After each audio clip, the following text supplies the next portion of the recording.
Sully finds Boo, a monster's journey.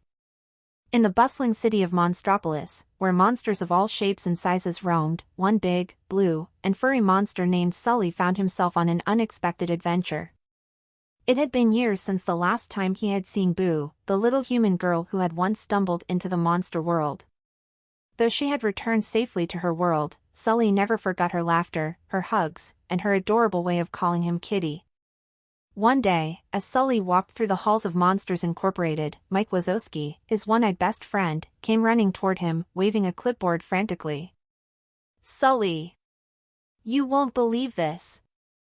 There's been a power surge in the door vault, and one of the old doors, well, it just turned back on." Mike panted, barely able to catch his breath. Sully's heart skipped a beat. "You mean Boo's door?" he asked, his voice filled with both hope and disbelief. "Yeah, but come on, buddy. It's been years. You really think she's still a little kid waiting on the other side?"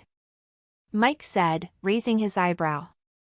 Sully hesitated for only a moment before sprinting to the vault. The sight before him made his fur stand on end. The pink and flower-decorated door, the one he thought he would never see again, stood right in front of him, glowing faintly. With a deep breath, Sully reached for the handle and slowly pushed the door open. Instead of a child's giggles, the room beyond was silent. He stepped inside and found himself in a bedroom, but it was different. The tiny toddler bed was gone, replaced by a larger one with books and school supplies scattered on a desk nearby. Drawings were pinned on the walls, some of them looked oddly familiar. One, in particular, caught his eye, a sketch of a big, blue, furry monster. His heart swelled. Just then, the door creaked behind him, and a voice said, "Who's there?" Sully turned slowly. Standing in the doorway was a girl, older now, maybe 10 or 11 years old, but her eyes were just as wide and full of wonder as he remembered. "Boo?" Sully whispered. The girl blinked in surprise, then gasped. "Kitty?" She ran toward him, throwing her arms around his furry chest, just like she had all those years ago. Sully chuckled, his deep voice full of warmth. "Hey, kiddo. I've missed you." Boo pulled back, looking up at him in amazement. "I thought you were just a dream. I used to tell my friends about you, but they said monsters aren't real." She beamed. "But you are real."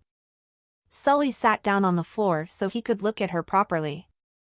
"Yeah, I'm real. And I never forgot you, Boo." Boo giggled, her voice now more mature but still full of joy. "My name's Mary now. But you can still call me Boo." Just then, Mike poked his head through the door. "Hey, heartwarming reunion and all, but we probably shouldn't leave this door open too long. You know, interdimensional rules and all." Boo turned to Sully, concern crossing her face.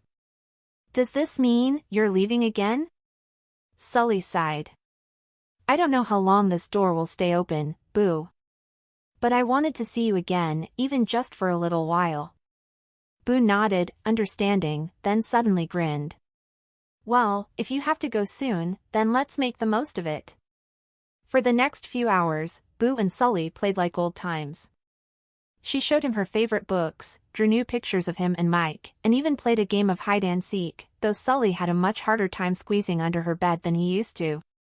Mike, of course, complained the entire time about how they were wasting precious company time, but even he couldn't help but smile at their reunion. Finally, as the night grew late, Sully knew it was time to say goodbye, at least for now. Boo walked him back to the door, her smile faltering just a little. "Will I ever see you again, Kitty?" she asked softly. Sully knelt down and placed a gentle paw on her shoulder. "I don't know, Boo. But no matter what happens, you'll always be my best little human. And I'll always be your monster." Boo wrapped her arms around him in one last hug, and Sully held her tightly. Then, with one last look, he stepped back through the door. As it closed behind him, he felt his heart ache, but also swell with happiness. Because he knew, no matter how much time passed, their bond would never fade. And deep in her heart, Boo knew it too.